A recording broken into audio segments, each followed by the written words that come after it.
how cool is it that social media is now enabling us to express our vision and our differentiation, and through the founder's personal influence and channel. I've noticed you've been doing a lot of that. Maybe you can speak to your experience on LinkedIn and why it's important to kind of build a founder influence, and a lot of your lead gen, right, has been coming through that channel. Yeah, absolutely. It's funny. I was just doing a talk on this yesterday as well. I need to do it specifically because I need to dog food our own product. This is kind of like what we're selling, and so it's very important for us to use our own product and for me to do it. I think in the early days of Letter Drop, somebody like point blank told me when I was trying to sell them, they were like, "Hey, I wouldn't buy marketing or content marketing software from somebody who wasn't good at it themselves." So that's what they said to me. And I took that personally as a challenge. I'd be like, you know what? You're right. I'm going to get really good at this and I'm going to make sure that our product enables people to be good at this. And so that's kind of where that started about a year and a half ago. And so I just started showing up on LinkedIn. And honestly, it's done wonders for us in terms of brand building, and pipeline generation, customer acquisition. It's surprising to me that more founders aren't really doing it or are shy of putting themselves out there. Because if you're not going to put yourself out there, if you're not going to talk about the problems you think your customers are facing, their potential solutions, how you're different, the industry, any of that kind of stuff, who else is, right? Like no one's going to do that for you.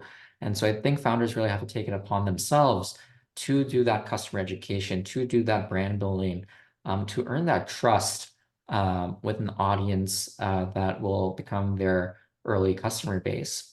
And quite frankly, the scales, right? So you have companies like Gong or Clary, which are massive, which still do a lot of customer acquisition through like essentially social media, right? So how do you scale that and how do you turn every salesperson, every marketer, every customer facing person at your organization into a social seller so that they're talking about the problems that are relevant to the people that they're trying to prospect into.